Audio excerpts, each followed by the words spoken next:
भोजपुरिया हीरोइन बनल लायक त जो ना चूल्हा फूक फूक मार के अपन मुंह झाऊ सुनावती करिया कनवती मोटकी। अगर तके मोटकी हीरोइन बने के है तो तके अपन गांव घर छोड़े के पड़ी, तके शहर में जाए के पड़ी, अपन खेत बाड़ी बेच के अपन लोग परिवार छोड़ के यहाँ का मोह ना बता। तै मोटकी जब हीरोइन बन जाती भोजपुरिया ना त पैसा में सुतबी, पैसा में ऐसे भोई ना सुतबी, ऐसे सड़ल वड़ल बेड पे। जो मोटकी हीरोइन बने जो निकल जो, अगर अपन किस्मत के खोले के तो ऐसे चल जो बिहार सवेरे। ए मोटका जीजी उठा, ए मोटका जीजी सवेर होई गयल, सूरज भगवान एकदम कपारे चढ़ गया है तो हमें उठी ना जात बा। उठा ए मोटका जीजी, जैसे मार बता तो सुतले में लोझा मिल गयल बा। काहे हमार माई भतरा काटो नहीं तै, जब तक तू चिल्लात रहत त तो चैन ना मिला।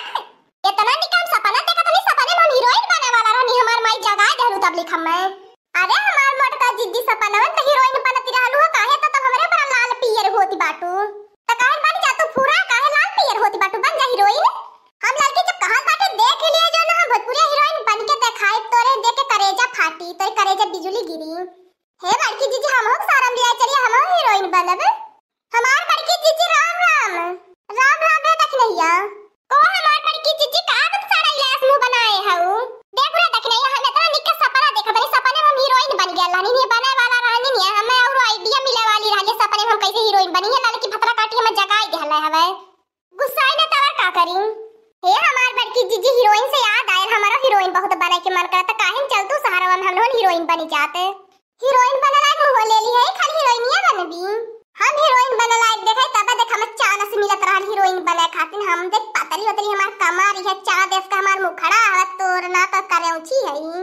हे हमार बड़की जीजी कुछ भी हो चला, हमने लिया कि हम भोजपुरिया हीरोइन बन के रहल चाहिए। अब हमने आए के गाय में बिजली गिरावल चाहिए। तो हमार बड़की जीजी अब तो हमें सारा आए के नहीं लगी, तब हमें की ना पता हीरोइनिया कहां बन जाला, कैसे पता कैसे कहां हीरोइन बन जाई। वो तो हम लोग लड़की देख नहीं ना पता है हीरोइनिया कहां बन जाला, लेकिन सहारा में आले तो हीरोइन बन के चलब गांव में अपने। अब ए हमार बड़की जीजी हवे ये जने खड़ी है, उन्होंने कहां पूछा तू कहां बन जाला हीरोइन। रुक जा रे, कोई पूछत है। बहनी है बहनी, तू ही बुलाते तनी सुन, तू नहीं हमार बहनी हो। बोलिए आप लोग किस लिए मुझे बुला रही हो। कोई हमार बहनी तो एकदम बित्ता कपड़ा पहन के घूमती है, चलो तुम्हारे लाज ना लगती, पर तुम्हारे घर वाले तुम्हें डांटत बोलत ना है। ओ आंटी जी अपनी जुबान संभाल के बोलो। हे बहनी तो हमें ही बता दे कि हीरोइन कहां बन जाला, हमने तीनों जने गांव से हीरोइन बना खातिर नाल है। आंटी आप लोग हीरोइन बनेंगे, कौन बनाएगा आप लोगों को हीरोइन, आप लोगों का चेहरा हीरोइन बनने लायक। गांव की जाहिल गंवार औरतें चली आती हीरोइन बनने, बोलने का तमीज है ही नहीं, और जो है आई है हीरोइन बनने। ए अखिया के जाहिल गंवार खाती रे, हां हमने तीनों हीरोइन है, हीरोइन बोले हीरोइन। किस तरफ से लग रही हो हीरोइन है, किस तरफ से किसी तरफ से तो नहीं हो हीरोइन।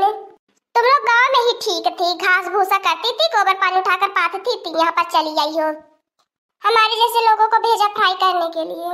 भाग के लोग ना हो हमारे भाई से, भाग जा तू ऐसे चली जा। हमने तीनों हीरोइन बन के दिखाई, हीरोइन वाला वापस खोज ले तो के बतावे की जरूरत ना है।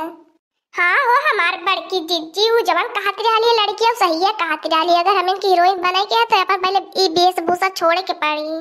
हाँ वो हमार बड़की जीजी हमने सहारे में आने में के देखत बा कि हमने का पहिना तो रहती का ना है, हमने इनके तो मॉडलिंग बने के है। अब आज से हमनो पहनल जाई छोटे छोटे कपड़ा पहन के, हमनो घूमल जाई। ओहो हमार बड़की जीजी इतने दिन तो होई गए सहारावा में आइले, छोटा छोटा कपड़ा पहन के घूमत है, तब क्या हीरोइन ना बनावत है, क्या पूछता है ना बा हीरोइन खाती ने। अभी लड़की देखने है कौन हीरोइन से कम लागत बाटी, हमने कितना निक लागत भाई, ऐसे अपने गांव में अब चलल जाई जब कुल पैसा खत्म हो जाई। हाँ वो हमार बड़की जीजी गांव में हमने चल के हुल्लड़ कर दे, लेकिन हमने हीरोइन बन गई नहीं है। हाँ वो हमार बड़की जीजी बहुत दिन हो गए सहारे आइले, हमने अपने घरे चली।